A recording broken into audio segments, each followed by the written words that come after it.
YouTube നോക്കി പാചകം പഠിച്ചവർ ഇഷ്ടം പോലുണ്ട്. എന്നാൽ യൂട്യൂബ് നോക്കി കുതിരസവാരി പഠിച്ചവരുമുണ്ടെന്ന് പറഞ്ഞാൽ വിശ്വസിക്കാൻ പറ്റുമോ? കാസർഗോഡ് ജില്ലയിലെ കാലിക്കടവ് ദേശത്തെ വിജയൻ എന്ന 65-കാരനാണ് ഈ വിരുദൻ.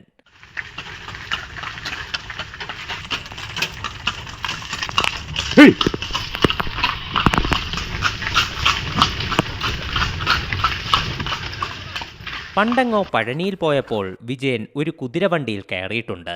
അന്നു മുതൽ തുടങ്ങിയ പൂതിയാണ് സ്വന്തമായി കുതിരവണ്ടി വേണമെന്നുള്ളത്. ആഗ്രഹം തോന്നിയാൽ പിന്നെ അത് ഉള്ളിൽ കൊണ്ട് നടന്നിട്ട് കാര്യമെന്തെന്നാണ് വിജയൻ ചോദിക്കുന്നത്. കുറേ വർഷങ്ങൾക്ക് മുമ്പ് ഞാൻ പഴനി പോയിട്ടുണ്ടായിരുന്നു. അവിടുന്ന് റെയിൽവേ സ്റ്റേഷനിൽ പഴനിയിലേക്ക് കുതിരവണ്ടിയിലാണ് പോയത്. അന്നേ ഉള്ളൊരു മോഹമായിരുന്നു കുതിരവണ്ടി എന്നത്. ഞാൻ തന്നെ വണ്ടി ഉണ്ടാക്കി ഞാൻ തന്നെ ഓട്ടുന്നു. വീട്ടുകാർ അറിയില്ല ഞാൻ കുതിരേനെ വാങ്ങാൻ പോകുന്നത്. ഞാൻ പാലക്കാട് പോകുന്നു പറഞ്ഞിട്ട് പോയത്. അവർ വിചാരിച്ച് വണ്ടി വാങ്ങാൻ പോകുന്നതാണ്. അപ്പോൾ ഞാൻ പാലക്കാട് പോയി രാത്രി ആടെ എത്തി. രാവിലെ അവിടുന്ന് കുതിരേനെ കച്ചവടമാക്കി. പിറ്റേന്ന് രാത്രി കൂടി ഒരു 12 മണിയാകുമ്പം കുതിരയുടെ എത്തി. ഇവിടെ എത്തുമ്പോഴേക്കാണ് വണ്ടിയെല്ലാം ഉണ്ടെന്ന് കുതിരയാണെന്നറിയുന്നു. എന്നാൽ അത്ര എളുപ്പത്തിൽ കുതിരപ്പുറത്ത് സവാരി നടത്താൻ കഴിയില്ലെന്ന് വിജയന് മനസ്സിലായി. ഇതോടെയാണ് യൂട്യൂബ് നോക്കി സവാരി പഠിക്കുന്നത്.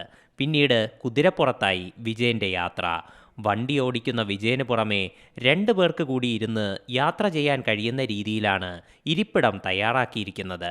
കുതിരയ്ക്ക് സ്റ്റൈലൻ പേരാണുള്ളത്, കബാലി.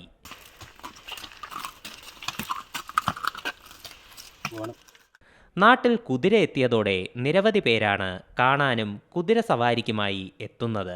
കബാലിയുടെ കുളമ്പടി ശബ്ദം നാട്ടിലെ കൊച്ചു കുട്ടികൾക്കടക്കം ഇപ്പോൾ സുപരിചിതമായി കഴിഞ്ഞു.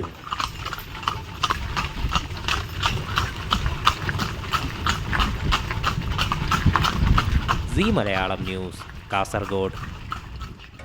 പുതിയ വാർത്തകളും വിശേഷങ്ങളും ഇനി വിരൽ തുമ്പിൽ. എല്ലാ ഡിജിറ്റൽ പ്ലാറ്റ്ഫോമുകളിലും ഇപ്പോൾ സീ മലയാളം ന്യൂസ് ലഭ്യം.